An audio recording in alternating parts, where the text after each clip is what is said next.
And these passages are available on the internet. They're the CAT 2019 passages.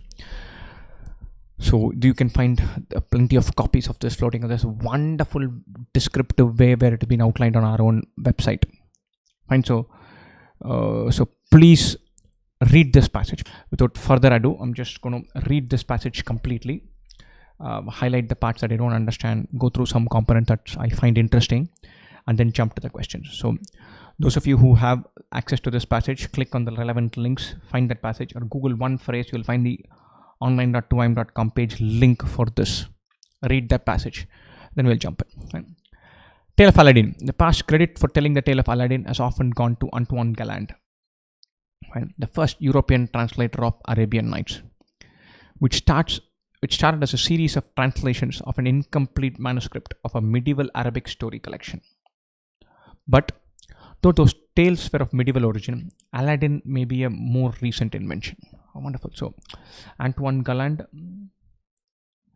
put together and converted a bunch of stories, the Arabian Nights, series of translations from an incomplete manuscript. But then it looks like Aladdin might be cut off a different cloth. It's coming from something different, something different. Right? Scholars have not found a manuscript of the story that predates the version published in 1712 by Galland, who wrote in his diary that he first heard the tale from a Syrian storyteller from Aleppo named Hannah Diab. Right? Despite the fantastical elements of this story, scholars now think that the main character may actually be based on a real person's real experiences. And so, super, so far so good. So there is some discussion about the origin of Aladdin. Let's read further. So Galland never credited Diab in his published translations of the Arabian Nights stories. Diab wrote something of his own, a travelogue penned in the mid-18th century. In it, he recalls telling Galland the story of Aladdin and describes his own hard knocks upbringing and the way he marveled at the extravagance of Versailles. And there's something hinted at. This passage is going to be about the origin of Aladdin. Nothing clear has emerged so far. Antoine Galland is credited with translating this, telling the tale. It looked like Aladdin had also come from medieval Arabic story collection, but there is no record of Aladdin that predates Galland's version. So it could be the first retelling, which also means that Aladdin might not be part of a medieval story collection, but a more recent story collection. Somewhere down the line, we were introduced to Hannah Diab. And Hannah Diab has also pegged something about his own experiences in a travelogue. Fine. The descriptions he uses were very similar to the descriptions of the lavish palace that ended up in Galland's version of the Aladdin story. The descriptions he uses, is Hannah Diab. And so it's funny. I think someone is going to hint that Diab narrated this story on the fly to Galland and not recalled something from medieval Arabic story collection. And so Horta believes, therefore author Paulo Lemos Horta believes that Aladdin might be the young Arab Maronite from Aleppo, marveling at the jewels and riches of Versailles. Young Arab Maronite from Aleppo, this is Hannah Diab. So this is not just a more recently cooked up story. It is a more recently cooked up story by Hannah Diab. And it's not just a more recently cooked up story by Hannah Diab. It could be autobiographical. It could be his own recollections, because there are parallels between his travelogue and Aladdin. For 300 years, I'm starting here, scholars thought that the rags to riches story of Aladdin might have been inspired by the plots of French fairy tales that came out around the same time, or that the story was invented in the 18th century period as a byproduct of French Orientalism, a fascination with stereotypical exotic Middle Eastern luxuries that was prevalent then. Rags to riches might have been inspired by the plots of French story tales, and so French fairy tales might have had a role to play, or mixed byproduct of French Orientalism, which is the French guys thinking about the Middle East and the East as some kind of exotic place and imagining those luxuries and penning that story. Right? The idea that Diab might have based it on his own life, the experience of a Middle Eastern man encountering the French, not vice versa, flips the script. Brilliant. There is France here, there is Middle East here. We all thought that the French had imagined Middle East, and written the story. I think I'm drawing it the other way around geographically. This is France, this is the Middle East. The French might have imagined the Middle East and added their own fantastical elements to what already they think is some exotic place. But now it looks like it could be the Middle Eastern guy who comes to France, and the way of him looking at France is what Aladdin is based off. According to Horta, Diab was ideally placed to embody the overlapping world of East and West, because he's a guy from Middle East who has come to France, blending the storytelling traditions of his homeland, the Middle East, with his youthful observations of the wonder of 18th century France. So the descriptions are not French imagination of the Middle East, but a Middle Eastern guy's real experiences of France. That's what this theory is about. To the scholars who study the tale, its narrative drama isn't the only reason storytellers keep finding reason to return to Aladdin. It reflects not only a history of the French and the Middle East, but also Middle Easterners coming to Paris, and that speaks to our world today. It's not a East meets West, but it's a way a Middle Easterner comes to Paris and bewitched by it, and then is looking at things with wonder, and that speaks to our world today because that's happening even today. The day Diab told the story of Aladdin to Galland, there were riots due to food shortages during the winter and spring of 1708 to 1709. And Diab was sensitive to those people in a way that Galland is not. When you read this diary, you see the solidarity among the Arabs who were in Paris at the time. There is little in the writings of Galland that would suggest that he was capable of developing a character like Aladdin with sympathy. But Diab's memoir reveals a narrator adept at capturing the distinctive psychology of a young protagonist, as well as recognizing the kinds of injustices and opportunities that can transform the path of any youthful adventurer. The last bit makes a distinction and says, look, we don't have to worry that Galland is the real author, because the way Aladdin is scripted, there is a certain sensitivity and empathy towards poor people, a kindred spirit towards fellow Arabs that Aladdin feels, which could have come only from Diab's mind and heart and not from Galland's. Because Galland does not have an appreciation of poverty or food shortage or a kindred spirit feeling with fellow Arabs in Paris of that time. So the development of character with sympathy has to have come from Diab's memoir and not from Galland. So further evidence that this is Diab and autobiographical that has been narrated to Galland, which he then makes into a nice story about Aladdin, which is kind of gets mixed up with the rest of the stories from Arabian collection. And that's the gist of this passage. Let's go and look at the questions now. All of the following serve as evidence for the character of Aladdin being based on Hannah Diab. Right? Diab's cosmopolitanism and cross-cultural experience. And so cosmopolitanism, that is the ability to blend into a metro, and cross-cultural experience. Probably yes, I'm not so sure about this. Maybe we'll have to reread the passage. Diab's humble origins and class struggles as recounted in his travelogue. Fine, so does that happen? Hard knocks upbringing, hard knocks, tough life. Fine, that is humble origins.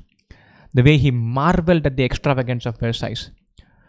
So humble origins and class struggles are definitely pointed out, and that travelogue phrases are evidence that character is based on Hannah Diab. Yeah, this one is definitely in. So it's not a right answer because it says except. Diab's description of the wealth of Versailles in his travelogue. This is definitely true. There's a parallel between the way he describes the extravagance of Versailles and there's a similarity between the description that he uses for Versailles and the lavish palace that Galland's version of Aladdin are there. So this is a direct answer. Diab's narration of the original story to Galland. And so this tells us that Aladdin was not a medieval story, but a recent story. Right? Cosmopolitanism and cross-cultural. One of these two is where we are going. Cosmopolitanism and cross-cultural. Cross-cultural comes out here, where he has a sensitivity towards the people from the Arabs who were in Paris. So that also hints that Diab's sensitivities and Aladdin's sensitivities are similar. So this is also hinted at. Only this. This is also hinted at. Only this. But it's a very interesting thing. Diab's narration of the original story to Galland is what tells us that Aladdin is recent. Recent as in vis-a-vis the Middle Eastern story collection. But this does not tell us that Hana Diab is the inspiration for Aladdin. Fine. So the question doesn't say all of these serve as evidence that Aladdin is a recent book. It's not saying that. Then this will be a very number one point. Fine. So the first three clearly indicate that Aladdin was based on Hana Diab. The fourth one suggests that Aladdin is recent and that Galland picked up the story of Aladdin from Diab. But it does not say that Aladdin is inspired by Diab. So choice D would be my answer. Okay.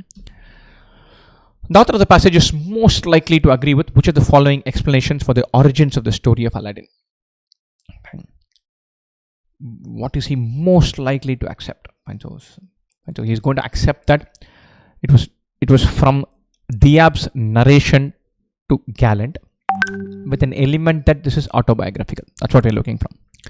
Galland derived the story of Aladdin from Diab's travelogue, in which he recounts his fascination with the wealth of Versailles. No, Galland picked up the story directly from Diab's narration to him. And so this is not that.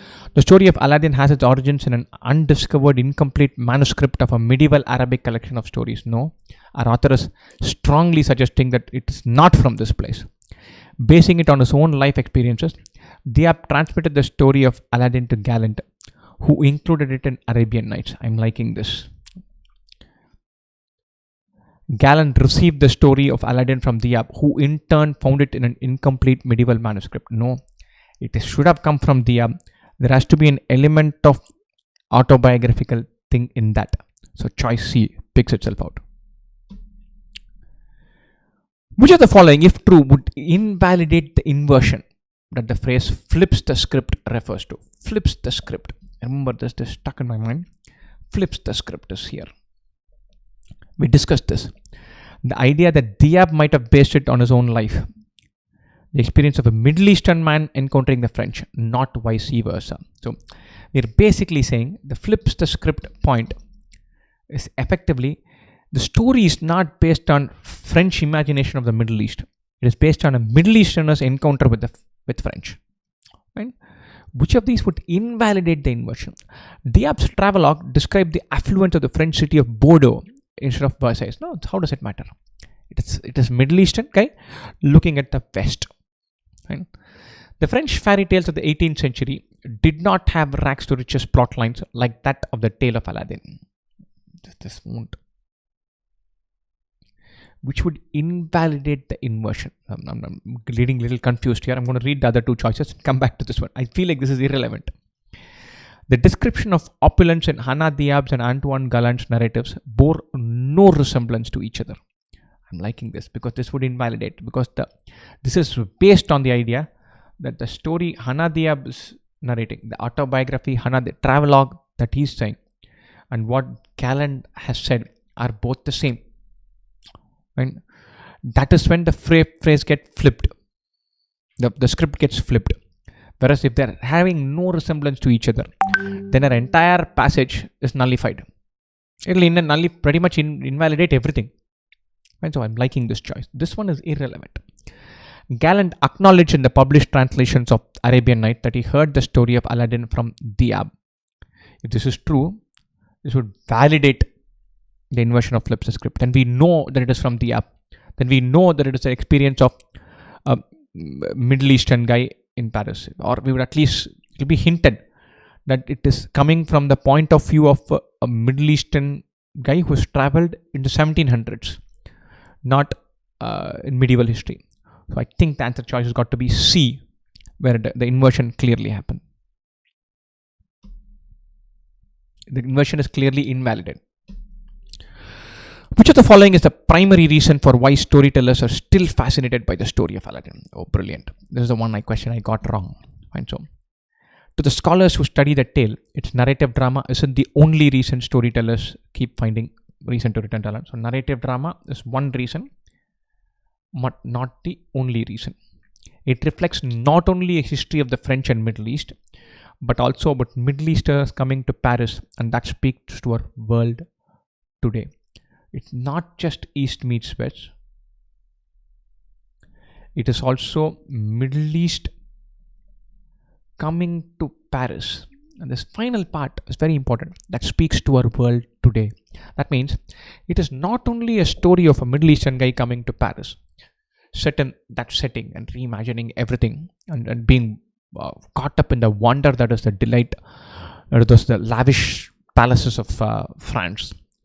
It speaks to our world today. That is, Middle Easterners come to Paris today and are taken in by its beauty. So there's a parallel between when the story is set and now, and that's also important.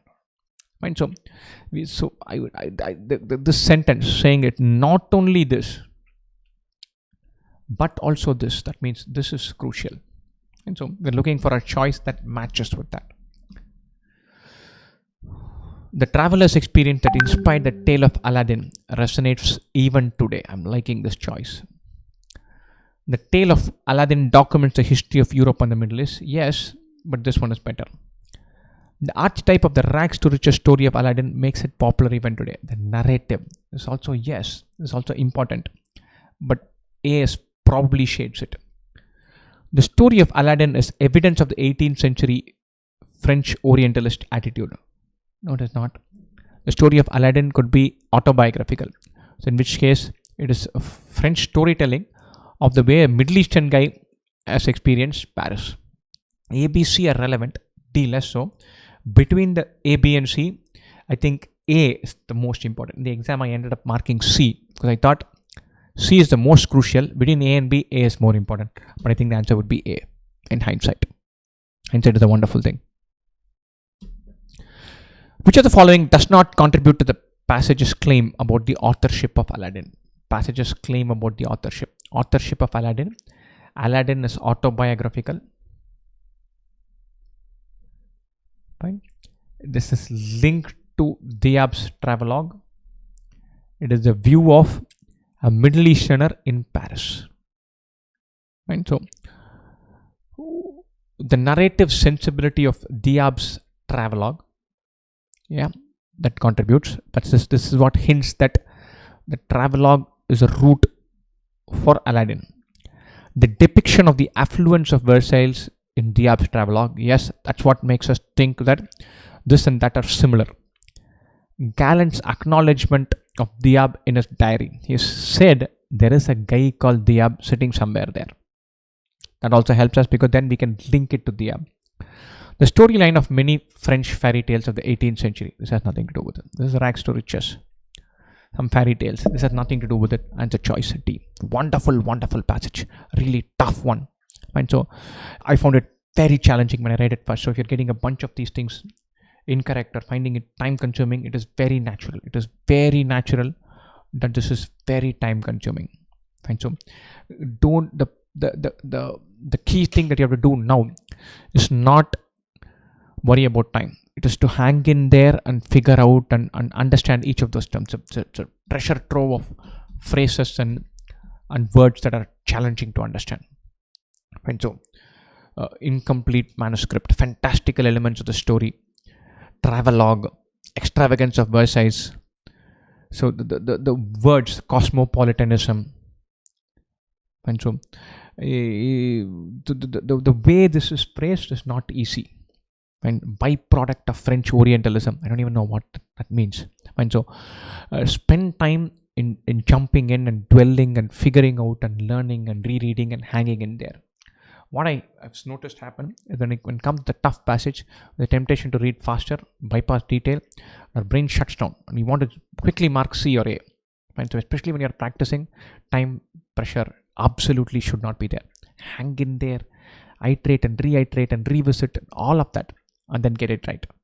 And so don't rush through. Speed does not matter.